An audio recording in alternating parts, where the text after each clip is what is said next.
60 రోజుల్లో మీతో ఇంగ్లీష్ అద్భుతంగా మాట్లాడిస్తాం. వెంటనే కాల్ చేసి జాయిన్ అవ్వండి.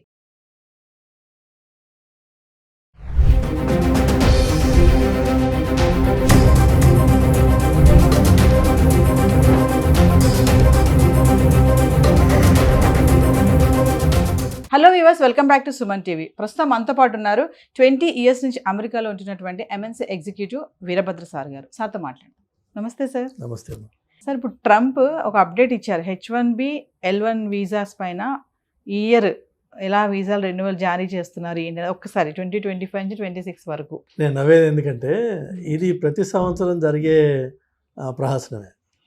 ఈ కార్యక్రమం అవుతూ ఉంటుంది. Every year H1B visa application filing time అని ఒకటి ఉంటుంది. ఆ టైంలో ఇంతకుముందు వేలాంవెరిగా 65,000 వీసాస్ కోటా ఉంటే 180,000 అప్లికేషన్స్ వచ్చేవి. అలాగా 1కి 3 వచ్చేవి. అలా మెల్లిగా ఎక్కువ వచ్చేటప్పటికి వాళ్ళు లాటరీ సిస్టమ్ అని పెట్టి, ఎందుకంటే 60 మా ఫస్ట్ 65ని కట్ ఆఫ్ ఎట్లా చేస్తాను నేను, సో ఆ లాటరీ సిస్టమ్ అని పెట్టేవాళ్ళు. దాని తర్వాత ఈ రూల్స్, ఎంప్లాయర్స్, ఆ ప్రాసెస్, ఆ H1 రావడము కొంచెం పెయిన్ఫుల్ చేసేటప్పటికి నంబర్స్ తగ్గిపోయినాయి. 180,000 క్రేజీ నెంబర్ రావట్లా, తగ్గిపోయింది. తగ్గిపోవడంతో ఈ లాటరీ సిస్టమ్ ఇప్పటికీ ఉంది. ఎందుకంటే 65 కంటే ఎక్కువ వస్తే లాటరీకి వెళ్తుంది. అది లేకపోతే మాత్రం లాటరీ అనేది లేదు. యాజ్ యూ అప్లై వాళ్ళ ప్రాసెసింగ్, డెసిషన్ మేకింగ్ అవుతుందన్నమాట. L1 వీసాకి ఈ ప్రాసెస్ లేదు. L1 వీసా అంటే ఏంటంటే ఒక ఎంప్లాయీ, ఒక కంపెనీకి పనిచేసేవాడు, ఒక ఎంప్లాయీ ఇండియాలో ఆర్ వేరే ఏ బ్రాంచ్లోనైనా సరే ఆ కంపెనీలో 1 సంవత్సరం పనిచేసి ఉన్నట్టయితే ఆ ఎంప్లాయీని మీరు వేరే కంట్రీస్కి షిఫ్ట్ చేసుకోవచ్చు మీ అవసరాన్ని బట్టి. ఆ విధంగా ఒక ఇండియన్ ఎంప్లాయీని అమెరికాకి తీసుకురాదలిస్తే వాళ్ళు L1 అన్నది వీసా అప్లై చేయాలి. ఈ H1లోను L1లోను మళ్ళీ రకరకాల కేటగిరీస్ ఉంటాయి. EB1 2 3 అని, అలానే L1లో కూడా మీకు కేటగిరీస్ ఉంటాయి. మేనేజీరియల్ కేటగిరీ వేరే, నాన్ మేనేజీరియల్ కేటగిరీ వేరే. అవి వాటి ఎఫెక్ట్ వేరే ఉంటుంది.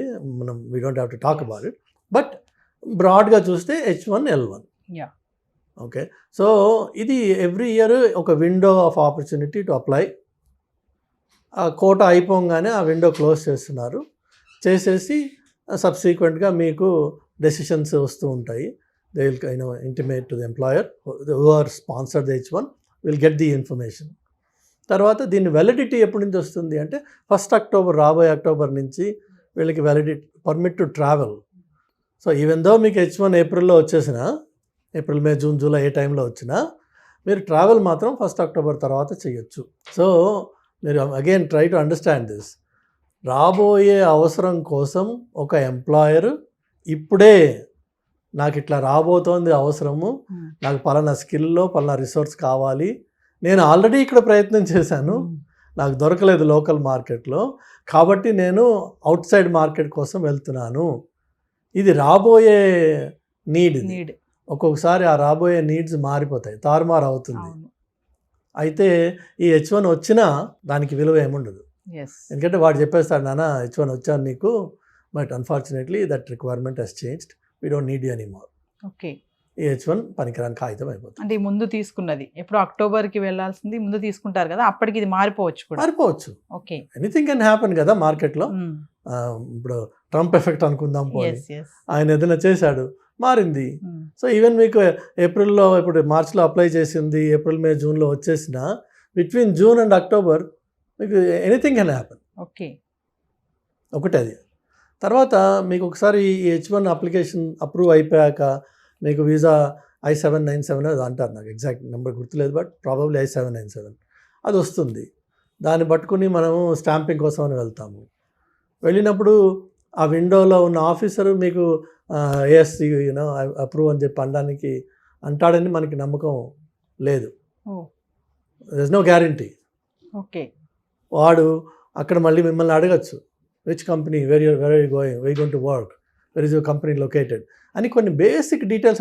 ఇదేదో మొత్తం జాబ్ ఇంటర్వ్యూలో కాదు, కానీ అసలు ఈ రిక్వైర్మెంట్ జెన్యూనా కాదా వెళ్ళడానికి. ఆ అమెరికా నుంచి నీకు ఏదైతే ఎంప్లాయర్ నీ H1 పంపించాడో ఆ ఎంప్లాయర్ గురించి నీకు ఎంత తెలుసు? నువ్వు దేశంకి వెళ్తానంటున్నావు, నీకు ఎంత తెలుసు అసలు where they located, who are they, how many employees work for this employer, when were you interviewed, what technology are you going to work on, ఇలా కొన్ని బేసిక్ క్వశ్చన్స్ అడుగుతారు.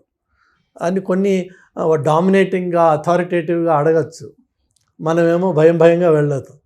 ఆ వెళ్ళినప్పుడు కొంచెం నీళ్ళు నమిలే అవకాశం ఉంది, అప్పుడు వాడు సస్పెక్ట్ చేయొచ్చు, రిజెక్ట్ అవ్వచ్చు. లేకపోతే వాళ్ళు 221G అని ఉంటుంది, ఫర్దర్ డీటెయిల్స్ అడుగుతారు. So you have to provide that documented support.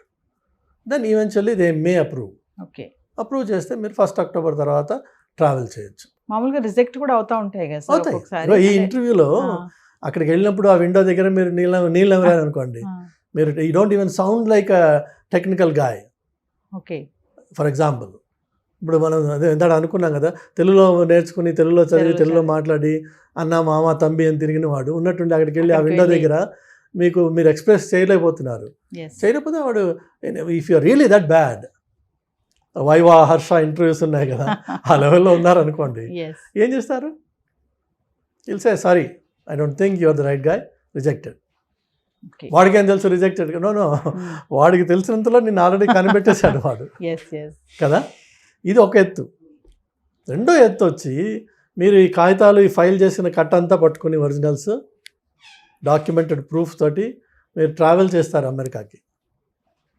Travel చేసినప్పుడు మీకు ఒక సెపరేట్ లైన్ ఉంటుంది. H1 వీసా హోల్డర్స్కి సెపరేట్ లైన్ ఉంటుంది, గ్రీన్ కార్డ్ హోల్డర్స్కి, సిటిజన్స్కి అంటే రకరకాల లైన్స్ ఉంటాయి. మీకు సెపరేట్ లైన్ ఉంటుంది. ఆ లైన్లో మళ్ళీ అక్కడ ఆఫీసర్స్ కూర్చుంటారు at the port of entry.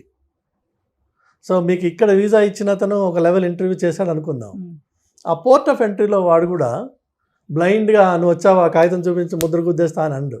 లేదు, అక్కడ కూడా ఇంకొక round of I wouldn't say interrogation, but definitely ఒక లెవెల్ ఆఫ్ స్క్రూటినీ అవుతుంది. ఒకటి. తర్వాత ఈ వచ్చిన జనంలోంచి ర్యాండమ్గా every 5th or 7th or 10th guy, depending on the crowd, every 10th guy or every 20th guy ఒకటి పికప్ చేస్తారు వాళ్ళు. తీసుకెళ్ళి ఫర్దర్ ఇంటర్వ్యూకి ఇంకొక రూమ్ ఉంటుంది, అక్కడికి తీసుకెళ్ళి స్క్రూ టైట్ చేస్తారు. అలా అని చెప్పి నేను ఇండియా నుంచి వచ్చాను కాబట్టి నన్ను ఇలా చూస్తున్నారు, అది కాదు. అది ఇట్స్ జస్ట్ ర్యాండమ్ ప్రాసెస్. నీ ఫేస్, కలర్, క్రీడ్, క్యాస్ట్ తోటి సంబంధం లేదు వాడికి. Every 20th, every 15th. అలానే ఈ మొత్తం వీసా పోర్ట్ ఆఫ్ ఎంట్రీ దగ్గర జరుగుతున్న ఆపరేషన్ని రిమోట్గా ఆఫీసర్స్ ఒక 1000 కెమెరాస్లోంచి అందరినీ మానిటర్ చేస్తుంటారు, అబ్జర్వ్ చేస్తుంటారు for your body language. So వాళ్ళు పట్టుకున్న వాళ్ళని కూడా మీకు అడిషనల్ ఇంటరాగేషన్కి తీసుకెళ్తారు లోపలికి. సో ఎవ్రీథింగ్ మ్యాటర్స్ తప్ప ఈ H1లో వచ్చిన కొత్త తేడాలు ఏం లేవు ప్రస్తుతం. It is now time for submitting the applications. ఆ విండో మార్చ్లో పెట్టింది, సబ్సిక్వెంట్గా వస్తాయి. మామూలుగా మన ఇండియన్స్కి ఎంతమందికి వస్తుంది సార్ H1B వీసా? అంటే 65,000 is the limit for Indians. Overall limits వేరే ఉన్నాయి, పర్ కంట్రీ కోటాస్ అని, పర్ కంట్రీ. బట్ మనం మాత్రం 65,000. ఇప్పుడు ఏమైనా మారిందేమో నాకు తెలియదు, I'm not up to date with those numbers. But 65,000 is the maximum capacity. Coming to expenses ఎంత ఉంటుంది సార్ వీసా? అది కూడా ఇప్పుడు యాక్చువల్గా చూస్తే మీరు అమెరికాకి విజిటర్స్, H1s, F1s ఇది ఒక మేజర్ సోర్స్ ఆఫ్ ఇన్కమ్. ఒక విధంగానేమో they are promoting international travel అనుకోండి, లేక ఎక్స్చేంజ్ ఆఫ్ స్టూడెంట్స్ అనుకోండి, లేక ఆపర్చునిటీ ఫర్ హయ్యర్ ఎడ్యుకేషన్ అనుకోండి. కానీ ఈ వీసా ప్రాసెసింగ్ ఏదైతే ఉందో నాకు తెలిసి గత 25 yearsగా ఎప్పటికప్పుడు పెరుగుతూనే ఉంది. ఇట్ లుక్స్ లైక్ ఒకసారి అనిపిస్తుంది ఎక్స్టార్షన్ అని చెప్పి, బికాజ్ ఒకసారి మరీ భయంకరంగా పెంచేశారు వాళ్ళు. సో అది ఎప్పటికప్పుడు పెరుగుతూనే ఉంది తప్ప అది ట్రంప్ వల్ల పెరిగింది అన్నది పొరపాటు. ట్రంప్ చేసింది ఏం లేదు పాపం. ఆయన ఇంకా ఈ సబ్జెక్ట్ మీద ఇంకా అంత ఫోకస్ చేయలేదు. ఇంకా అన్ఫార్చునేట్గా ఏంటంటే అన్నీ ఆయన మీద పెట్టేస్తున్నారు, కానీ ఆయన ఇంకా ఈ సబ్జెక్ట్లోకి వస్తాడు త్వరలో. బట్ వచ్చి ఆయన మంచిగా చేస్తాడు. H1కి మాత్రం ట్రంప్ మంచిగా చేస్తాడు. ఓకే, ఒకవేళ పొరపాట్లు ఎవరికైనా ఉంటే please take it out of your mind. Trump వల్ల H1కి మంచి జరుగుతుంది, బికాజ్ ట్రంప్ H1ని వాడుకున్న వ్యక్తి. ఆయనే చెప్తాడు ఆ మాట, నేను వాడుకున్నానని. Elon Musk is a big promoter of H1. So అందులో ఏమీ మనకి నష్టాలు కష్టాలు రావు. మనకు నష్టం వచ్చేదల్లా ఒకటే, మన సొంత తెలివి మనకి లేకపోతే వస్తుంది Yes. నష్టం.